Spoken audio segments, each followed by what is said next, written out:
Ladies and gentlemen, boys and girls, welcome back. Raider Nation, come on, come all. Tell your friends, tell your enemies, tell everybody you know.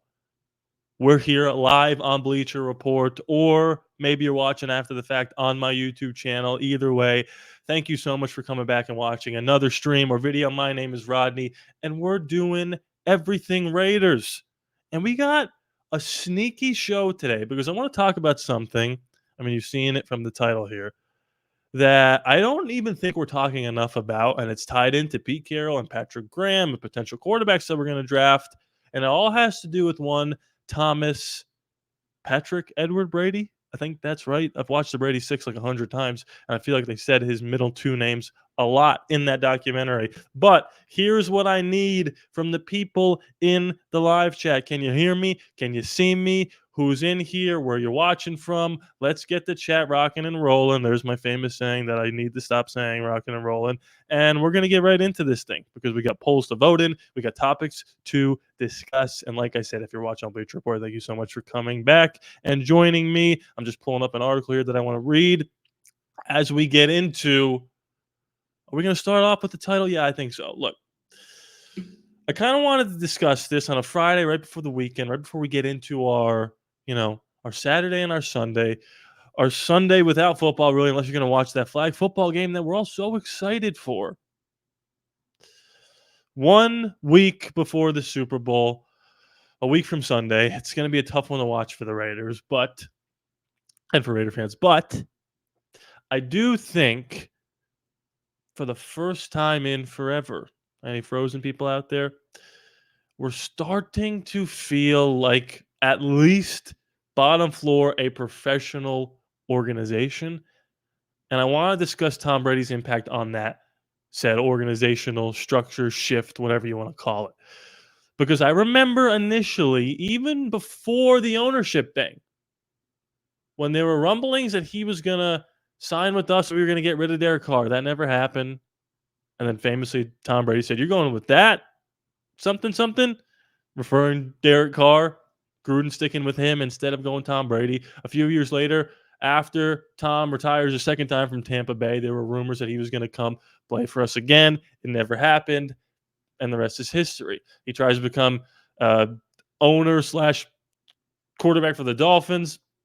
He finds his way to the ownership group in Las Vegas, thanks to Mark Davis. And I will never forget, I was making videos back then, a couple years ago, not as consistently as we are now, but I was making them a couple years ago. I will never forget how anti-Tom Brady the Raiders fandom was. And now, fast forward to now, people are calling him the chosen one, the savior, the messiah, the GOAT, executive, everything you want to say about Tom Brady as a football player, Raiders fans, including myself, are now saying about the man, the executive, right? Everyone was like, the Tuck rule, Patriots, we can't do it. And now you fast forward to today, like I said, we never would have even sniffed Ben Johnson without Tom Brady. Pete Carroll has said Tom Brady's name about 100 times from his introductory press conference to right now. I think he's going to attract a lot of free agents. And now there's reports coming out, thank God, on Bleacher Report. And we're going to read the article by Scott here in a second that have stated that Tom Brady will not let Max Crosby leave the room. Max Crosby is going to be a Raider as long as he wants to be and as long as Tom Brady has anything to say about it. So as I get into this article here, we're going to send out our first poll. And our first poll is perfect for our topic. I want you to grade Tom Brady's impact we've had so far. And yes, these are letter grades. I don't know why I see so far to the right. But there's also little things in parentheses. Have you loved everything he's done? Have you liked it, but you're cautiously optimistic? Have they been okay moves, but you need to see it on the field? Or do you feel some other way about it? Comment that below. Let's get the chat going here. As I bring up this article, it says NFL Insider, Tom Brady will make sure Max Crosby stays amid Raiders trade rumors. I don't know how many rumors have come out from our camp. Like, yeah, we're taking calls. I think it's just like, should the Lions trade for him? And now it's a rumor, right? Cleveland Browns, and now it's a rumor. So as you guys vote in the poll and comment away in the chat, I'm going to get into this article by Scott here. It's a great article. Go read it on Bleacher Report. You're here right now. Read it after you're done with this stream. Tom Brady knows excellence when he sees it, and he is reportedly has no plans on letting excellence walk out the door in his role as minority owner of the Las Vegas Raiders. And before I get into this, I said this a little bit yesterday. It harkens back to John Gruden coming in. We're going to sign Khalil Mack. They didn't. They traded him. Here's a quote from Diana Rossini of The Athletic. He has his hands all over everything. He's going to make sure that Max Crosby is a pillar of the Las Vegas Raiders. You cannot move on from a guy like Max Crosby. The article then goes on to say Crosby is technically signed through the 2026 campaign and remains one of the best pass rushers in football, so it makes sense why Brady doesn't want to lose him. Yet, the 27-year-old brought up his future this month during his appearance on Good Morning Football. And I quote, I'm currently under contract, but I have no guaranteed money left. There are a lot of things that need to be discussed. Regardless, I'm in a great place, and we're going to have those discussions real soon. And I believe that was before we hired Pete Carroll and John Spytek. Perhaps those discussions will include a contract extension, given Brady's reported feelings on the pass rusher. Crosby is coming off his fourth straight Pro Bowl campaign. That saw him post 45 tackles, 7.5 sacks, 5 passes defense in only 12 games. Had he played 17 games, he could have easily reached double-digit sacks for the third straight year. He is a source of stability for the Raiders organization that has cycled through head coaches and quarterbacks of late and will be starting a new era in 2025 under Pete Carroll. Still crazy to say. Brady apparently doesn't want to lose that stability and star power along the defensive front and will do whatever it takes to make sure he doesn't. A lot of takeaways from that.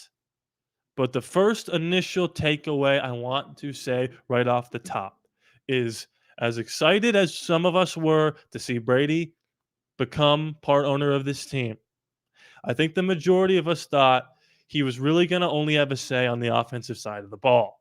He wasn't going to be like a contract negotiator. He wasn't going to have a lot of sway on a lot of organizational things roster-wise on the defense. But now that he's got his partner in John Spytek, who, like I said, was the guy running the Tom Brady scouting meetings in Tampa Bay. The only other people to do that were Bill Belichick and Nick Caserio, who is now a wonderful GM for the Houston Texans. I think it's safe to say that Tom Brady's going to have an impact on this entire roster, and he's going to put his foot down. Whether Mark Davis is like, should we pay Max, or Spytek is like, should we trade him? I'm not saying that they are saying those things, but if that was the case, Tom Brady, the greatest football player to ever touch the planet Earth so far, is going to put his foot down and say, Max Crosby's not going anywhere. You see the shield behind me that's spinning? You see this Raider Nation flag? When people see this, the current NFL player they think of is Max Crosby. He's one of the best defensive players in the National Football League. At a time where you traded, who was the face of your league the face of the franchise in Khalil Mack alongside Derek Carr. You got rid of him. John Gruden famously said right after that, good pass rushers are hard to find. And then, bam, they found one of the last ever draft selections of the Oakland Raiders. 10.5 sacks his rookie year, I think. Don't quote me on that. He's going to stay here. He's a Raider through and through. And I see some people in the chat. Savage Raider says, I was a Brady hater, but 22 years of losing has softened me up. Hey, it'll soften up the hardest of Brady haters. Pay Me Pritchard says he's going to get paid. Never doubted it. Could have been a PG request too. No doubt about it. And Bronny is better than Brady. Interesting. But you bring up Patrick Graham. It could have been a Patrick Graham request. And I talked a lot about Patrick Graham on yesterday's stream, which is now up on my channel. After the fact, if you missed it, you can go check that out. ALLaBorde Raiders on YouTube. If you don't know it, now you do. And as I close this poll here, I think I agree with you guys that I am going to give him a B+ because I just need to see it on the field. And obviously, it's no secret that Ben Johnson was our first choice, and we couldn't get him. But again, even Ben Johnson's agent has come out and said, if it wasn't for Tom Brady, the Raiders would have been a no-go from day one. But because of Tom, he was able to at least get a look for the most sought-after coaching candidate of the last 2 cycles. And I got to be honest with you, besides the Patriots having ties to Mike Vrabel, Pete Carroll is probably the second best coaching candidate of all of these teams if they had lists behind Ben Johnson. I bet you the Cowboys would have loved Pete Carroll. I bet you the Saints would have loved Pete Carroll. I bet you the Jets definitely would have loved Pete Carroll. And we got him. And Brady has a lot to do with that because this roster is not set in stone. It's in flux. But like I said before, Pammy Pritchard says the words PG, Patrick Graham. And I talked about him a lot yesterday. And I had mentioned this, but I want to get the nation's take on this. So I'm going to unpin this poll. And I'm going to spit a little, if you don't mind, before we get into this poll. A lot has been said about the age of Pete Carroll. It doesn't bother me that much, but I understand wanting to have a quarterback. Let me try that again. Wanting to have a coach be here for the long haul. Now, again, as much as you heard about his age, you've heard the same thing. He's the youngest 73-year-old of all time, and both these things can be true. He signed a 3-year contract with an option for 4. I imagine he will be here for 4 years. And when it's all said and done, have we won a Super Bowl? I don't know. We'll see what happens. But you see teams where, for example, Bruce Arians retires on top, a Super Bowl champion at the age of 65, I think, with Tom Brady. Who do the Bucs hire? His heir apparent, Todd Bowles, who was already on the staff. The Dallas Cowboys move on from Mike McCarthy. Jerry Jones didn't really want to change anything, so he goes Brian Schottenheimer.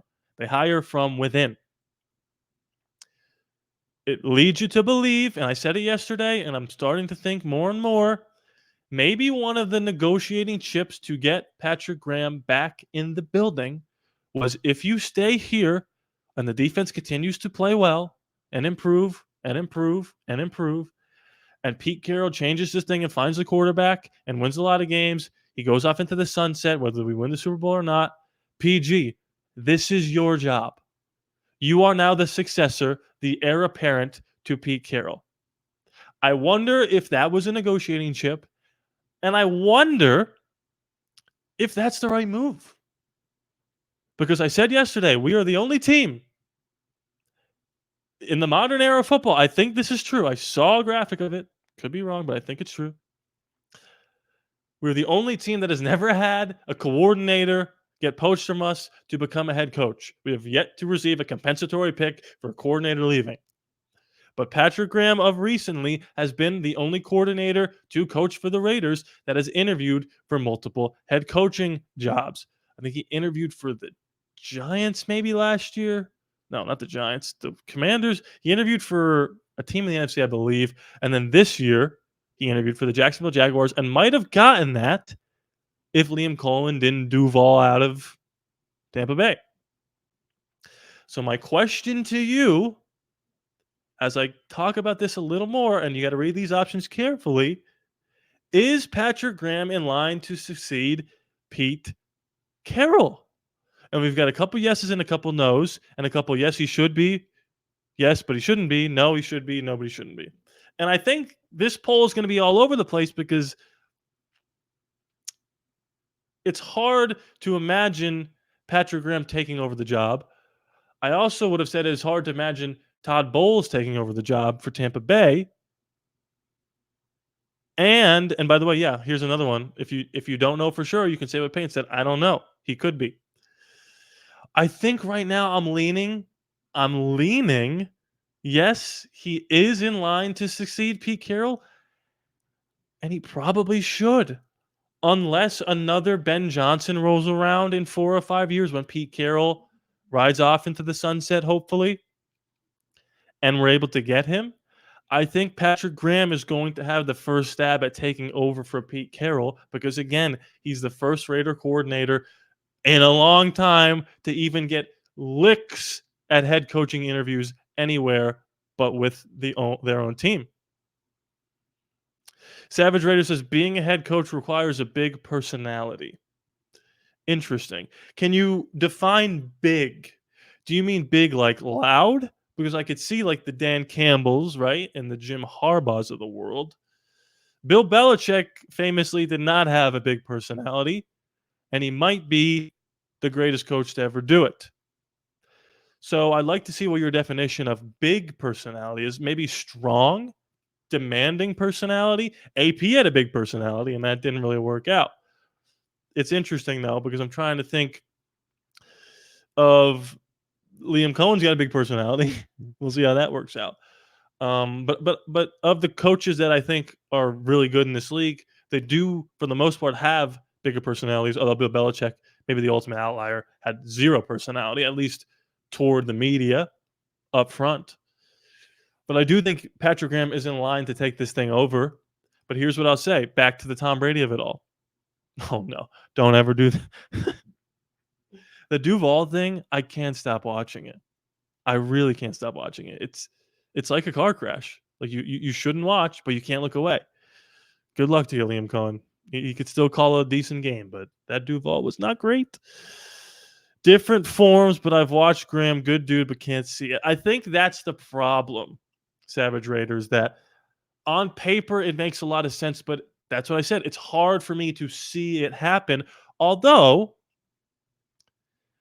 I feel like we've seen Patrick Graham's personality open up a little bit, and maybe again, learning under Pete Carroll, he will see how Pete Carroll operates with these players, and maybe it'll rub off a little bit on him. You ever, we all have jobs, right? We start new jobs, and it takes a little bit for your personality to shine through, right? 3, 4, 5 months, you might make jokes with your coworker or say things you might not say the first week or two that you're there. It takes a little bit of time. And when you're not in front of the mic all the time, it's hard for us to really see what your personality is. So where I don't disagree with you, I think Patrick Graham could look a lot different. I'm also interested to see if he's still in the booth or if he's back on the field. Only time will tell. But to tie this back into Tom Brady, Patrick Graham did not want to come back under Antonio Pierce. All signs pointed to he was going to let his contract expire. He was out. He interviewed for the Bengals job, the DC job. He interviewed for the Jags head coaching job. He had options. He might have been able to make more money somewhere else. If Robert Saleh didn't take the 49ers job, maybe Patrick Graham becomes the highest paid defensive coordinator. Maybe not the Bears, maybe the Dallas Cowboys, who just signed Matt Eberflus to be their DC, would have had Patrick Graham. Who knows? But because of Tom Brady getting Pete Carroll in the building, Patrick Graham is now back. And I believe it was either Albert Breer or Tom Pelissero who said Tom Brady and Pete Carroll were able to convince Patrick Graham to stay. Again, another positive in the small but very impactful aura that Tom Brady has already around this organization. His imprint, his TB12 imprint, is all over this thing. All over it. So if there are any more stragglers who are thinking, I wish Tom Brady wasn't here, you got to get on the train or watch it go by because it's leaving. It's leaving. With or without you. You too style. Drink of water. Last thing I'll say about this succession plan before I get into a little quarterback drama, not really drama, but rumors around certain prospects coming up.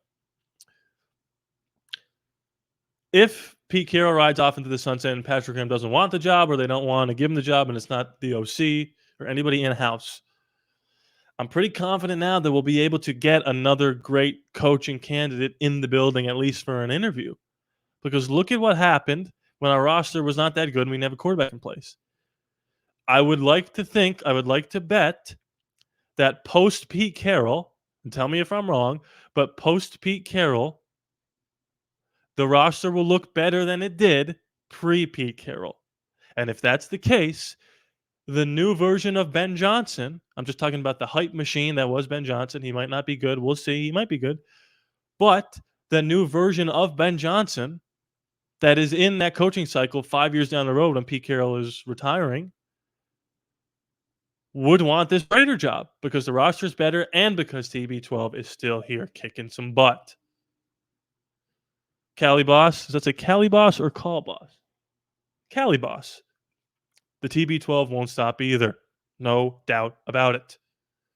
Whether Patrick Graham is a succession plan or whether he's not. By the way, that rhymed. Bars.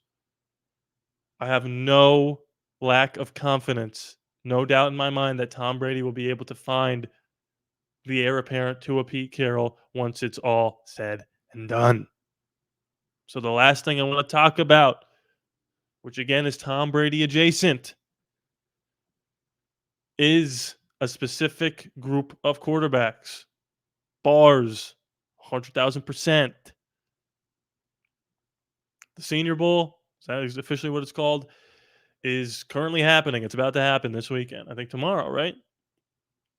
You got Jalen Milroe down there, Dylan Gabriel, Jackson Dart. Let's talk about Jackson Dart because Todd McShay, remember Todd McShay used to be on ESPN, now he works for The Ringer, was on Rich Eisen, I believe. Shout out to Rich Eisen. Love you. And he had mentioned that there are some whispers that Jackson Dart is sneaking his way to QB2. I don't know if I entirely believe that to be the case or if I believe that to be the consensus. In fact, I would say it's not the consensus. It's Cam Ward, Shador, and then probably Jackson Dart. But if some people are believing that Jackson Dart is QB2, that would mean at the very least he's going to go somewhere in the first round. And I had mentioned after we beat the Saints and the Jaguars in these meaningless games, quote unquote meaningless games, we won these meaningless games. We could have the first pick. Everybody that was upset about that, or most people, were upset that we weren't going to be able to get a quarterback. They weren't upset that we just lost out on Abdul Carter. No. It was that we weren't going to get Cam Ward or Shador. And I said, everybody take a deep freaking breath. You do not know where these quarterbacks are going to go.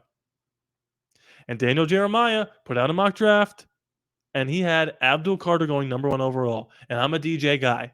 I think he's the most accurate mock drafter, and he's an insider. And he told Tom Pelissero, I had zero pushback on the Titans not going quarterback number 1.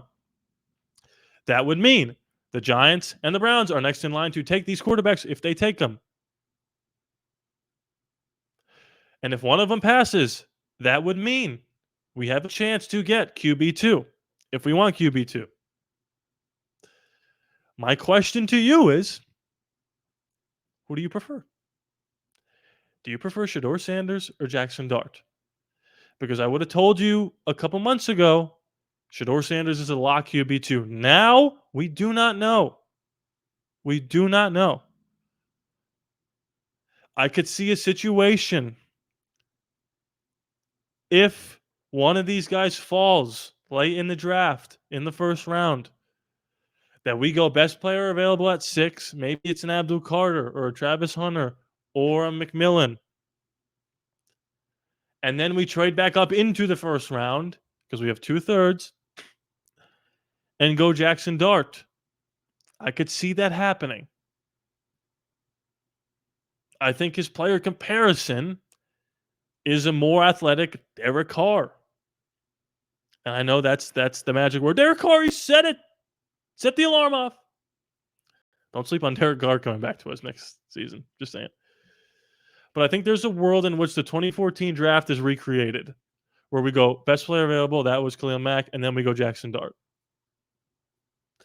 So I'm interested to see. Right now, our poll, nobody wants Jackson Dart. They either are thinking Shador or neither. And I totally understand that. But the reason I brought up not panicking in terms of us falling to 6 and not being able to get a quarterback is that this time last year, Michael Penix and Bo Nix were borderline first-round picks. Most people thought they were going to go in the second round. After the Senior Bowl and the Combine, they both were propelled and skyrocketed into the top 15 of the first round. And this is before the Senior Bowl is even played. Bo Nix played so well in the Senior Bowl that it propelled him into the top 15. And already, a day before February, there are whispers that Jackson Dart is going to be QB2. Which now makes you think, not only can Jackson Dart get into the first round, but maybe a Jalen Milroe can, or a Dylan Gabriel. You just never know with these quarterback-needy teams. Now, whoever we take, I trust in Spytech, Carroll, and Brady. I especially trust in Pete Carroll. He's won with every type of quarterback. He's run with the little 5'9" Russell Wilson, third-round draft pick. He's run with the, Island of Misfit Toys, not great arm, but kind of sneaky athletic Geno Smith. He's won with it all. He's won with it all. and I trust him to make the right decision. But let's see. Jackson Powers Johnson was Jackson Dart's center in high school. Can somebody confirm that? That is very interesting if that's true. I feel like we have a chance at Dart, not going to lie. We definitely do. I would prefer that he would fall into the second round to take him. But you never know with these QB needy teams. I feel Sneeze coming on. I'm fighting to not do it on stream, and it's not going to happen. You have to be determined when a sneeze is coming. Savage Raider says Miller ran for 20 touchdowns in the SEC second round. Sit for a year. I don't hate that, and we'll talk about sitting for a year to wrap this thing all up. And True Ferocity, a familiar name to many, says trade the farm for Shador. I would prefer not to do that, to be completely honest with you. But Savage Raider makes a good point. He says sit for a year. I'll say this. Whoever we draft at quarterback, we'll draft somebody, I think. Not only do I not want to start them a whole season, maybe two, but I don't see them starting at all unless it's an injury. I do think the plan for Pete Carroll, and he said as much as we're not trying to rebuild this thing. And most of the time, unless you're Jaden Daniels or CJ Stroud, a young quarterback is leading a rebuild. It's more Drake May than Jaden Daniels most of the time. And Drake May's good, but that's a rebuilding franchise. I think our roster is a little better than the Patriots, no doubt about it. We're still in that mode of rebuild. Pete Carroll said no. And that makes me think it's going to be Sam Darnold or Justin Fields or Geno Smith or Russell Wilson or Matthew Stafford. Again, I'm just putting this into the ether. I'm throwing it out there to any deity who will listen to me. Pray to whoever you want to. If Matthew Stafford is on the trade block and we don't have to give up a second-round pick to get him, you got to make that trade. Sign him to a 2-year deal. Matthew Stafford almost led the Rams to a divisional round win against the Philadelphia Eagles, who are in the Super Bowl, in a snow globe blizzard. He's only 36. He's not 40. And if you can protect him and run the football and either sign a guy, you trade for DK, you get a T. Higgins, or you get the Arizona wide receiver. You draft Jackson Dart or Jalen Miller in the second round, or maybe you trade it for Shador. You get Shador Sanders or Jackson Dart or Jalen Milroe to learn under Stafford, Matthew Stafford, Super Bowl champion, probably future Hall of Famer, for 2 years.